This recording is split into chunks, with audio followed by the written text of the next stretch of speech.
tener n razón de 0, R1, pues ok. Si no, por acá. Si no, hay excepción, que esta es una excepción, creo que es eso. Y así hace una ejecución simbólica, y dentro de la ejecución simbólica utiliza otro algoritmo combinado, que es el algoritmo de búsqueda dispersa. El algoritmo de búsqueda dispersa lo que hace es más o menos hablar lo de las medias y medianas, ¿se acuerdan, no? Cuando ustedes hacían el algoritmo de surf y decían, lo voy a dividir el vector y lo ordeno de aquí hasta la mitad, porque mi vector viene de 0 a n, lo mismo, este de acá va a decir, n puede ser un valor de todos los reales positivos o puede ser negativo, y si es uno negativo, elijo un valor de acá y empieza a crear un árbol determinando esos valores, y empieza a crear otro árbol determinando esos valores, y lo vemos. ¿Será que funciona así? Y, por ejemplo, este hace eso.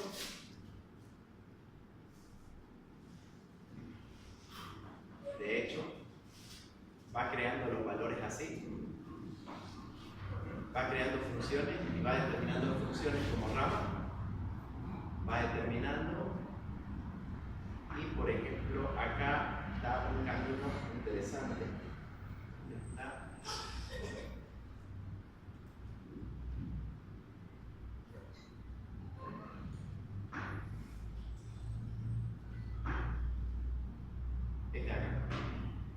Este, por ejemplo, es un caso donde él está haciendo ejecución simbólica y muestra la rama. Va creando rama y dependiendo de la función que encuentre, él va transformando el código en función y va determinando una rama. Va determinando otra rama. Existen variaciones de los algoritmos de búsqueda dispersa, que era el más sencillo es el de búsqueda dispersa, ¿no? O sea, no es muy inteligente, lo que hace es determinar rangos de valores, que ya son algoritmos de mutación genética. Esos algoritmos de mutación genética lo que va a hacer es determinar más ramas superfluas. Es decir, él va a empezar a hacer más asunciones, ¿no? Fíjense. ¿Para qué? Para no llegar a lo que se llama acíclico. Acíclico quiere decir que llega a una rama que no es posible, porque hay caminos no posibles determinando valores aleatorios. Entonces, por eso utiliza el algoritmo genético. El algoritmo genético lo que hace es, si ya tengo un valor parecido acá, voy a probar con el valor delta de la derecha y delta de la izquierda, ¿no? ¿Se acuerdan de eso? Eso es lo que hace el algoritmo genético. Ya tiene un poquito eso de lógica, ¿no? Pero la ejecución simbólica prácticamente lo que hace es ejecutar mi código desde un análisis simbólico, es decir, no está haciendo una ejecución real del programa. No está el programa en ejecución, no hay un heap, no hay memoria. Él en realidad está, si quieren verlo así, desde el código que yo le estoy dando, me está generando un árbol de teoremas o de funciones para poder determinar qué valores puedo utilizar. Y bueno, acá hay uno donde muestra un ejemplo sumamente complicado. Este es un ejemplo sencillo. Estos son ejecución simbólica con criterio de determinación más criterio de resolución. O sea, si quieren verlo así, mientras voy haciendo variantes del mismo algoritmo, con la motivación, o sea, de tener un mejor criterio de cobertura, por eso les decía que quería mostrarles el tema de la cobertura para que se entienda, yo voy a ir determinando, digamos, en algunas herramientas, este de acá es el paper de la herramienta de EvoSuite. Entonces, EvoSuite, por ejemplo, funciona así. Utiliza ejecución simbólica más criterio de determinación más el theorem solver, que es el resolvedor de teoremas, ¿no? Y bueno, y con eso lo que hace es ganar más casos, ¿no? Si solamente hiciera ejecución simbólica, siguiera esos caminos. Con el criterio de determinación determina más ramas, y con el último determina más, ¿no? O sea, son algoritmos TIC-K y NUC-K, donde empieza a dar valores. Es interesante, bueno, ahí ya muestra otros casos más, ¿no? Pero te decía, si llegar, digamos, sobre eso hay grandísimo para hablar de resultado de teoremas y demás. Bueno, eso es simplemente para que le entendamos cómo funciona, digamos, ¿no? Aquí ya nos muestra un caso especial donde hace un trace y nos muestra las funciones, escalabilidad, y ya son conclusiones de cómo es lo que utiliza. Inclusive, dentro del análisis que ellos hacen en este paper herramienta, está la misma herramienta que utiliza PEX. La herramienta que ustedes están utilizando con Microsoft, que ustedes han visto acá, está dentro de este análisis que se llama PET, o está igual como PEX. Y el IntelliSense de Microsoft lo que hizo fue comprarle la herramienta y lo que utiliza y lo que hace es utilizarla, ¿no?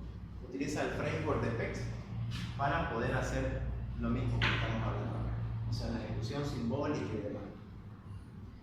Lo interesante de esto es que ya en un mercado industrial nosotros queremos hacer que esto funcione y que esto funcione en todo un ecosistema, ¿no? Donde el usuario, por ejemplo, cuando tiene que hacer una versión en un programa, él se va a lo que es un TFS, su herramienta donde hacen ustedes check-in, no sé si han trabajado con herramientas de control de código, Subversion, JIT, o han trabajado con el mismo TFS, ¿sí? Entonces ustedes programan de manera colaborativa, hay otra persona que está programando, etcétera, ¿no? Una persona puede introducir un error, pero yo tengo un ambiente de integración continua donde se hacen los builds automatizados de mi programa y se hacen todos a las 9 de la noche o se hacen todos cuando, qué sé yo, cuando la persona hace un check-in o se sube algún cambio al repositorio, entonces automáticamente se encola una nueva compilación para tener el build con las últimas actualizaciones del programa que se subió. Entonces yo hago mi build y comienzo a hacer la construcción del programa.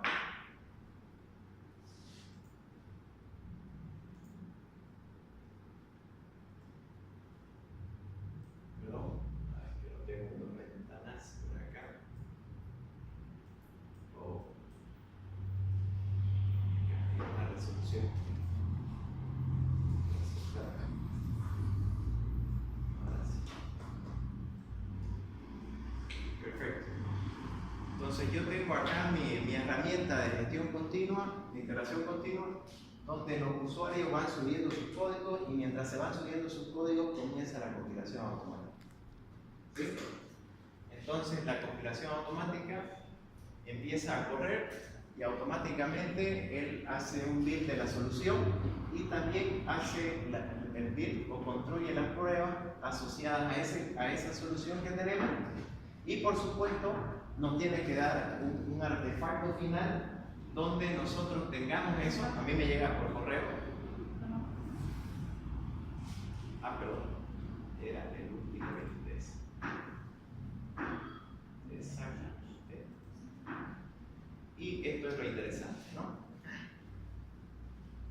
Directamente a mí me llega la información de que la compilación fue correcta, de que se pasaron mis 14 pruebas, donde yo tenía mi prueba a vender, mi prueba a emitir factura, mi prueba, todas mis historias de usuarios asociadas a mi sistema que son importantes y son relevantes. Y también tengo la información de que yo le puedo decir a mi cliente, sí, mi sistema cuenta con un porcentaje de cobertura del 99% o el 70%. Eso es donde nosotros tenemos que llegar, a ese tipo de automatización, o es la que yo quiero llegar actualmente, donde no necesite yo de crear un sistema, un esquema de pruebas complicado para hacer pruebas por lo menos básicas, que es el primer paso que vimos, ¿no? La prueba de automatización de pruebas unitarias. Después sobre eso existen otras herramientas arriba, ¿no? Para automatización de pruebas de GUI, porque hay capas funcionales, igual podemos tener errores en capas de presentación, eso es otro nivel. Y así sucesivamente hay escalabilidades distintas, pero por lo menos ya con esto tenemos una cobertura de código y tenemos ya un número que nos asemeja o nos dice, digamos, tenemos cierta protección de código. Por si acaso, tener cobertura de código y tener pruebas asociadas al código, ¿qué nos dice la literatura? Que las pruebas demuestran ¿qué cosa? ¿Quién se lo sabe? Demuestran la presencia de errores, no demuestran la ausencia de ellos. ¿Sí? Por más que nosotros tengamos esto y por más que nosotros tengamos nuestro Adobe, que el Adobe nos está afirmando de que tiene 100%, o sea, todas sus líneas de código están probadas de ello, significa que no se encontraron. Exactamente. Significa, en realidad, eso, que determina nada más, las pruebas me ayudan a determinar la presencia de errores, o sea, que no encontraron errores con esa cobertura, ¿no? O con esa ciencia que ellos ocuparon para hacer esas pruebas, pero no determina la ausencia de ellos. ¿Sí? Bueno, básicamente eso, chicos. Espero que les haya gustado y esté interesante. Si tienen alguna pregunta sobre los casos que han visto, les decía un poquito más. A ver, pregunten. Les decía, o sea, con pruebas de integración hay más cosas, o sea, hay todo un mundo de tipos de pruebas. ¿Se acuerdan el espiral que vimos? O sea, las pruebas que yo les he, si quieren verlo así, lo que hemos visto es el primer paso. O sea, automatización hay en todos los niveles. Automatización hay en niveles de GUI, hay en niveles de pruebas unitarias como hemos visto, hay en niveles de carga de datos, porque hay sistemas que necesito probarlo con carga de datos. Yo necesito probar mi web si soporta 500 usuarios o 1000, o necesito probar si mi base de datos va a registrar una cantidad X de tickets o de aceptaciones, ¿no? ¿Se entiende?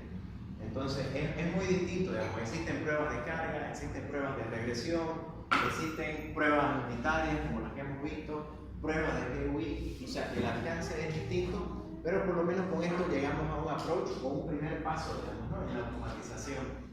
De hecho, Michael Cohn, que es uno de los creadores, no creadores, pero sí estuvo entre los gestores de lo que es Scrum, del mundo ágil, un agilista, tiene una pirámide de automatización, le llaman.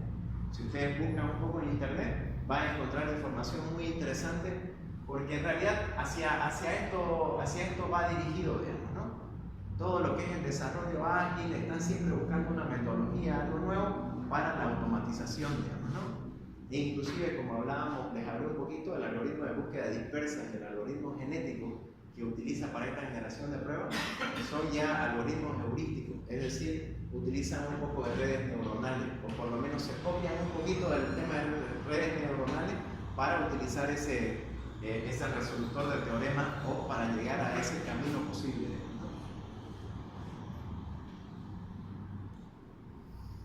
¿Alguna duda? ¿Algo que les haya parecido interesante? ¿Algo que quieran revisar del ejemplo?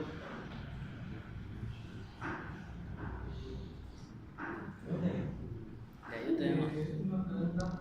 A ver. Estaba estando y cuando estaba en la presentación, nos mencionó lo del algoritmo de mutación genética. Mostró también que creo que había otros algoritmos que eran pero más en profundidad. Exacto.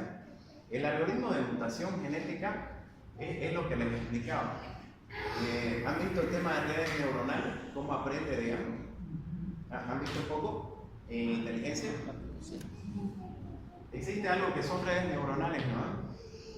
De hecho, el Cochabamba uno recién nomás el TechZone de Hanasoft y estuvo muy interesante. Mostraron de que Google ya tiene librerías abiertas para utilizar inteligencia artificial, por si quieren, para el tema de reconocimiento facial, para el tema igual inclusive del propio teorema de funciones que uno haga. ¿Cómo funciona el tema del algoritmo genético? El algoritmo genético, lo que vieron era que él hace una función, ¿sí? Y lo que él hace es determinar este X. Y él dice, con este X él hace este camino. Y va a seguir así analizando, digamos, ¿no? Hacia abajo. El algoritmo de mutación genética lo que hace es mutarlo de acá, pero lo muta de una manera inteligente, digamos, ¿no? Él sabe que la función del if era para los x mayor a 0, ¿no? Entonces la mutación que él va a hacer es crear una mutación aleatoria hacia este lado. Va a ser un x más 1 o x más n si quieren ver, ¿sí? Y de la mutación, o sea, del resultado de esta mutación, él va a hacer otra mutación, que era el otro camino que ustedes veían, que él iba haciendo caminos así. Y con el camino lo que hace es mejorar la cobertura. Por eso él dice que él está generando más cobertura. Lo que se busca es mejorar la cobertura del código, porque con la cobertura del código es lo que nosotros estamos probando el código original del programador. Entonces, a eso se refiere con algoritmo de mutación. Cuando ustedes hablan de redes neuronales, las redes neuronales por si acaso funcionan de la misma manera. Crean primero una pregunta y sobre esa pregunta hace un camino. Esta pregunta tiene una probabilidad de tal y tiene otra probabilidad de tal. ¿Sí? Y llego a este camino y a este camino. ¿Sí? Y con este camino puede existir esta pregunta o esta pregunta.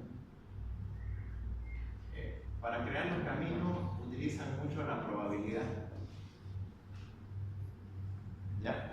Las redes neuronales utilizan más o menos la idea de esto, solamente que este de acá es un algoritmo heurístico de mutación, le llaman. Cuando es de mutación, lo que hace es generar números aleatorios, pero siguiendo una lógica.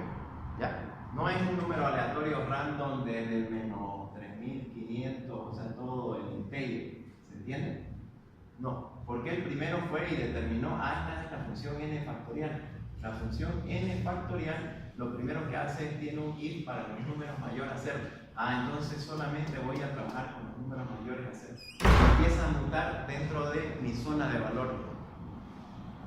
Y dentro de la zona de valor, por supuesto, va a determinar, no, este camino, o sea, si él determina por dos valores aleatorios que llegó al mismo camino, ya dice, ya no dice. O sea, dice, es un camino. Es un camino terminal, puede ser exitoso o puede ser fallido, pero es un camino terminal. Claro. Entonces él dice, mira, por este lado llegué acá y por este lado llegué aquí, ya no hay para qué analizar entre este valor y este. O sea, por eso son algoritmos heurísticos, porque son inteligentes. Pero al ser heurístico y no ser neuronal, nunca va a probar con un número negativo. Porque la primera pregunta que él encuentra le sirve para encontrar su valor e ir incrementando hacia otro. ¿Para qué? ¿Para qué? Porque él sabe que esta parte del código la va a probar, ¿sí?, con esos valores. Si uno le da, si la mutación la agarra y la agarra para el otro lado, va a empezar a probar con esos valores. Pero si el código dice que x más 0 y después del if no hay nada, el primer valor que va a tirar va a ver que no hay nada, no va a generar más para la derecha. Porque dice, no, con el menor posible me di cuenta de que no hay otro if para que yo pruebe o un pedazo de código para que genere otro f de x. Exacto. O sea, lo que hace es probar por rango. ¿Sí? Por eso les decía, el ejemplo clásico que utilizan igual para entenderle a toda esta lógica es el quicksort, que arma el vector, ¿sabes? Y dice, lo voy a partir, Y ordeno este de acá. ¿Por qué? Porque supongo que si tengo la mitad ordenada, la otra mitad aquí va a ser más fácil de ordenar. Y lo va partiendo. Así ya tengo esta mitad ordenada, dice, voy a ordenar esta mitad de acá. Es la misma idea. Voy a crear un camino para este f de x, voy a crear un camino para este f de x. Si los dos me dan un camino igual, me dicen, entonces ¿para qué voy a probar con todo el intervalo que hay aquí en medio? No tiene sentido, ¿no? ¿Sí? Y lo va partiendo. Ya, este camino ya lo probé, dice. Voy a probar desde este hacia acá. Y desde este de acá hace lo mismo y si determina, mira, tuve el mismo camino, o sea, llegué al mismo porcentaje. Todo esto se hace matemático. Y es increíble porque inclusive puede ser que haya por acá otro if, que sea otro f de x que está en función del x anterior. Y inclusive hace una resolución de funciones, ¿no? Porque cuando yo tengo una función combinada, donde tengo un f1 de x que es combinado con otro f2 acá, va haciendo una función larga, ¿no? Por eso les decía, o sea, ahí hay otro que es ya un probador de teoremas, se llama, o resolutor de teoremas, donde inclusive teniendo varios f de x que son anidados, él puede hacer una factorización de esos f de x y factoriza un camino. Un camino se vuelve una probabilidad. Eso es más lógica de cómo lo hace, pero es interesante y es bueno conocerlo. Y de hecho, los algoritmos para reconocer rostros de ¿cómo se llama? De Facebook, de Google. El Picasa mismo de Google. Si se dan cuenta, al principio le sugiere, ¿no? Facebook le dice, no, etiqueta a estas personas y aparece ahí. Y tus amigos pueden salir aleatorios de ahí. Yo recuerdo, el 2009 estábamos trabajando, nos pusimos a alinear con Picasa de Google. Y en Picasa tú le decías, este es X, y subías 10 fotos. Ahí en Google mismo. No sé si sigue existiendo Picasa, no sé si huele a mí. Y y le subía fotos y tú decías, este era X, lo que era taguear en Facebook. Y él iba acertando, no te iba diciendo X está aquí, está en esta foto, está en esta foto, y te la ponía en la librería como te ponía en la librería de Google Earth, ¿no? en .js, no me acuerdo. ¿Sí? Y ya cuando leías un poco más, te entras a Google y empezás a leer lo que ellos estaban utilizando coordenadas polares ahí para medio de la U. Y claro, las utilizan las coordenadas polares para generar este tipo de algoritmos. Y de ahí hasta ahora lo que se puede hacer es tremendo. Claro, de hecho, el algoritmo que utiliza, el mismo que creó este algoritmo, ahora crea papers donde dice que no deberíamos utilizar esos algoritmos, deberíamos utilizar otros algoritmos de lógica para inteligencia artificial. Porque estos algoritmos de lógica de inteligencia artificial actuales, lo que ha crecido tanto que inclusive hay autos que utilizan ahorita computadores para navegar automático, ¿no? El Tesla funciona mejor que un ser humano, dicen, ¿no? ¿Por qué? Porque el ser humano cuando ve el letrero de 50 por hora dice, ¿será? No hay pagos, y le echa, ¿no? Pero en cambio el Tesla no, dice, no, 50 por hora se va. ¿Sí? O sea, los autos Tesla tienen un mejor índice de conducción que un ser humano ahorita. ¿Sí? Y utilizan inteligencia artificial, y el creador de la inteligencia artificial dice, esa inteligencia artificial está mal, dice. ¿Por qué? Porque esta inteligencia artificial aprende al revés. O sea, Facebook, cuando ustedes empiezan a etiquetar, él empieza a aprender. Porque Facebook no sabe, digamos, de que uno es Alcides o que él es Jerónimo, no sabe. Sino que cuando él empieza a etiquetarse, o etiqueto yo a mi amigo, ya Facebook empieza a aprender, ese es Jerónimo, dice. La persona con estas facciones, o sea, la persona que tiene el punto P1 igual a P tanto, este es su flujo, Jerónimo, dice. Así. Y esa es su red neuronal que hace así. Pero si tiene el P1, el P2 y el P3 con estos factores, ya, ese es Alcides. Y les pasaba una foto de tu papá cuando era joven y se puede confundir. Lógico, porque lo que hace es analizar los puntos, ¿no?, de tu rostro, y en base a los puntos de tu rostro, lo más cercano que él va a pillar, ese debe ser Jerónimo, dice. Porque él maneja probabilidades. Él dice punto, por este punto yo te doy este peso, y te venís a esta red, y te venís a esta red, así, hasta que llega a Jerónimo. Así funciona, es la misma idea. Aquí genera camino, aquí genera camino. Y así funciona la inteligencia artificial ahorita. O sea, ustedes le tienen que decir qué camino tomar para que él sea inteligente. Y el creador de esta inteligencia artificial dice, no, le estamos enseñando al computador mal, dice. Pero ya nos estamos yendo a los resultados. Creo que está aplicando el concepto de inteligencia artificial, algoritmia genética y redes neuronales para generar máquinas que generen casos de prueba que van a probar programas. Exacto. Con esto, la mano de obra se reduce mucho. No tanto la mano de obra, sino que imagínense cuántas pruebas de escritorio vamos al de isósceles. No, imagínense esto, digamos, no falta el programador que se le ocurrió tenía que hacer un cambio y se le fue el por, se le fue el porcentaje del IVA, se le fue algo, porque en la vida real pasa, se le va y el tipo agarra, le dio su check-in al programa, sí, y no tenía ninguna prueba. O sea, este va a dar un bit, este error no va a dar un error de conducción. No es un error. No es un error de construcción. ¿Se entiende? No es un error de construcción, entonces me va a dar una versión. O sea, va a dar falla o error. No va a dar ninguna falta, ¿estamos de acuerdo? Sí, o sea, el programa no se va a correr. Va a dar un error. Sí, pero va a dar un error. ¿Sí? ¿Por qué? Porque compila bien, se ejecuta bien, devuelve un valor y no vas a necesitar un humano para determinar si ese valor es verdadero o no. ¿Es válido o no? ¿Cierto? Sí. Entonces ahorita déjenme que pueda hacer el check-in. Perfecto. Ya hizo el check-in malo. No me va a dar ningún error si me vengo al programa y hago un bit. La construcción del programa va a ser correcta. Pero como yo tengo pruebas asociadas, la prueba me va a decir que no. Por más de que yo tenga una construcción de un build correcto, tengo o sea, hay una prueba que falla, perdón. Voy a encontrar la incorporación. Ese es el valor de las pruebas. En realidad ahí está el valor agregado. ¿Sí? El programador hizo su función, hizo su tarea, él trató de hacerlo bien, en teoría lo probó, pero no probó el caso X. ¿Por qué? Porque de repente él tenía que cambiar 10 funciones. ¿Sí? Y en una de esas se equivocó y le dio el bit. Ay, caramba, no subí el cambio. Debería robarme el ojito por acá. Ahí está. Hay una con error. Pero ¿dónde pasaste los valores esperados? ¿Qué lo tiene que generar? No, debería estar. ¿Qué función es la que pre? Suma. Suma. ¿Dónde está suma? Que no te veo. ¿Dónde está?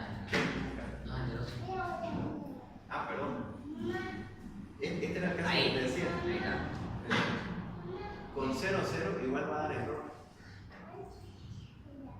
Esas son cosas que tengo que setear todavía. Bien, y ahí vamos al ejemplo que yo quiero dar, ejemplo funcional. Ajá. Ese no iba a dar error. ¿Por qué? Porque yo no tengo un resultado esperado. ¿Sí? Él ahí lo que está haciendo es ponerle un resultado esperado. Por ejemplo, está diciendo que con 3 y 3, Más el 6. la prueba tiene que ponerle un resultado esperado. ¿Sí? Ahora, lo que va a hacer el algoritmo es generarle caso por prueba.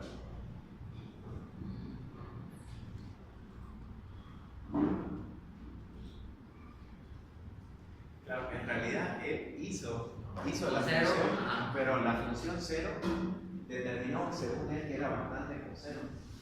Y con 0, si le doy tema 0, no hay ningún error. Claro. 0 más 0 es 0. Claro. En la suma, fíjense acá. Él está diciendo, el programa, porque no fue él, el programa creó con 0 y dijo 0 y 0 es 0 y 0 menos 0 es 0. O sea, el error no iba a dar, no iba a dar ningún error. De integración y ITS no puede encontrar parte del desarrollo.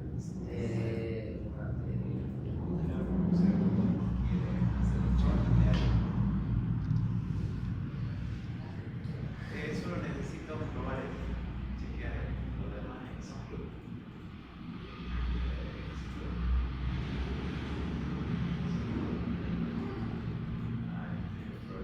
Perdón, está haciendo más check-in de lo que yo necesito. Solo necesito hacer check-in.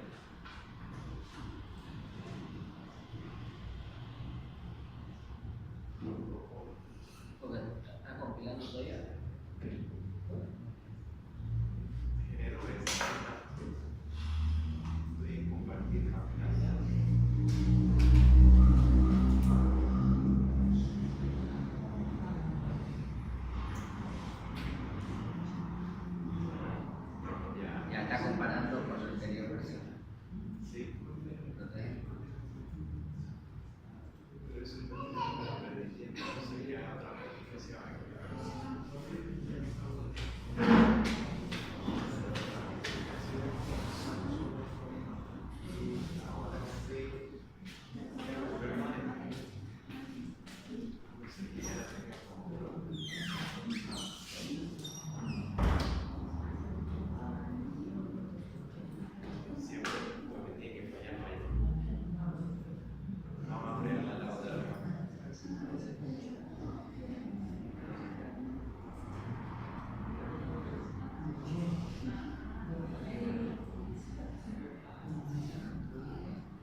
estudiando. ¿Será que no le diste a la vez? Le di arte, ese es el resultado. Ese es el resultado. Pasó todas las demás pruebas menos la prueba de suma. Ahora sí, ya detecta automáticamente el cambio que hizo esta persona de acá, que me dice, bueno, tu programa suma no sirve. Seguro alguien lo cambió y lo cambió mal. Por supuesto, alguien lo cambió y lo cambió mal. Esa es la idea de la prueba. Que puede asumir que otra persona esté haciendo un cambio y el build, por si acaso, build se generó. O sea, no había un problema con el programa en sí, sino que la lógica estaba mal. Entonces, el tema de las pruebas ayuda a probar la lógica. Ahora, el caso de prueba que había elegido la herramienta era el caso 0, ¿no? O sea, si ponía 0 más 0 y él decía que el resultado era 0, era correcto. Pero con el caso de la recta, igual me daba 0 menos 0, 0. Entonces decía ese tipo de cositas medidas. Pero ahí, si la herramienta, me imagino yo que la de José Miguel la de tener, puede ver la forma